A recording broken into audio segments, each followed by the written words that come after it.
As for a future life, every man must judge for himself between conflicting vague probabilities.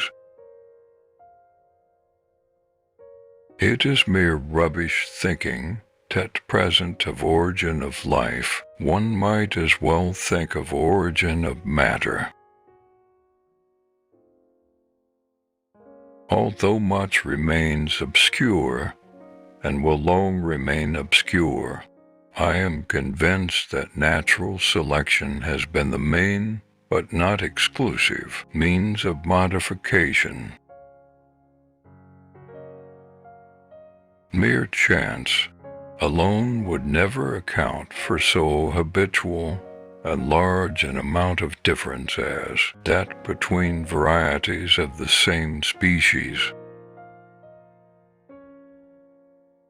I have called this principle by which each slight variation, if useful, is preserved by the term of natural selection. From the first dawn of life, all organic beings are found to resemble each other in descending degrees, so that they can be classed in groups under groups.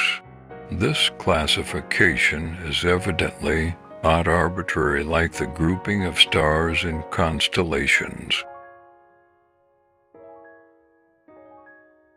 There is grandeur in this view of life with its several powers, having been originally breathed by the Creator into a few forms or into one. I cannot pretend to throw the least light on such abstruse problems. The mystery of the beginning of all things is insoluble to us, and I for one must be content to remain an agnostic. Nothing can be more hopeless than to attempt to explain this similarity of pattern in members of the same class by utility or by the doctrine of final causes. Man is descended from a hairy-tailed quadruped, probably arboreal in its habits. It is not the strongest of the species that survives, not the most intelligent that survives. It is the one that is the most adaptable to change. We will now discuss in a little more detail the struggle for existence. Great is the power of steady misrepresentation, but the history of science shows that fortunately this power does not long endure. It may be doubted whether any character can be named which is distinctive of a race and is constant. At some future period, not very distant as measured by centuries, the civilized races of man will almost certainly exterminate and replace the savage races throughout the world. Man tends to increase at a greater rate than his means of subsistence. The very essence of instinct is that it's followed independently of reason. One general law leading to the advancement of all organic beings, namely, multiply, vary, let the strongest live and the weakest die. A man who dares to waste 1 hour of time has not discovered the value of life. A republic cannot succeed till it contains a certain body of men imbued with the principles of justice and honor. A scientific man ought to have no wishes, no affections, a mere heart of stone.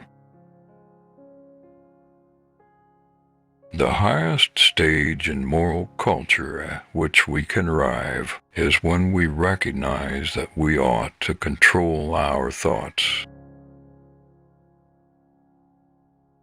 It seems to me absurd to doubt that a man may be an ardent theist and an evolutionist.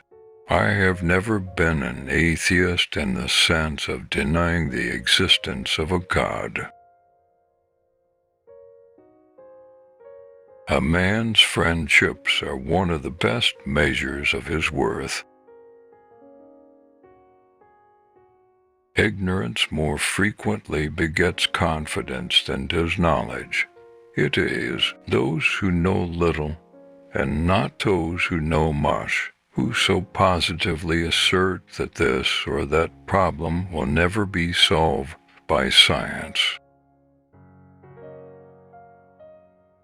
If the misery of the poor be caused not by the laws of nature, but by our institutions, great is our sin. I am not apt to follow blindly the lead of other men. Man has an instinctive tendency to speak, as we see in the babble of our young children, but no child has an instinctive tendency to bake, brew, or write.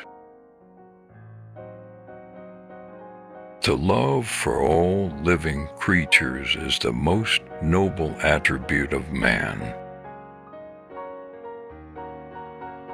I am almost convinced, quite contrary to opinion I started with, that species are not. It is like confessing a murder immutable.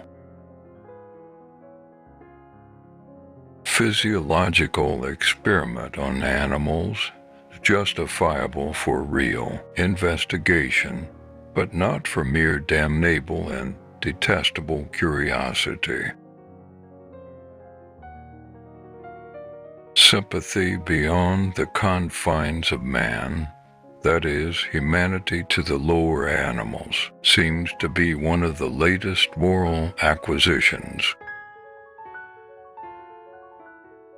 Animals, whom we have made our slaves, we do not like to consider our equal. Besides love and sympathy, animals exhibit other qualities connected with the social instincts which in us would be called moral. Thank you for watching this video. Don't forget to like, comment, share, and subscribe.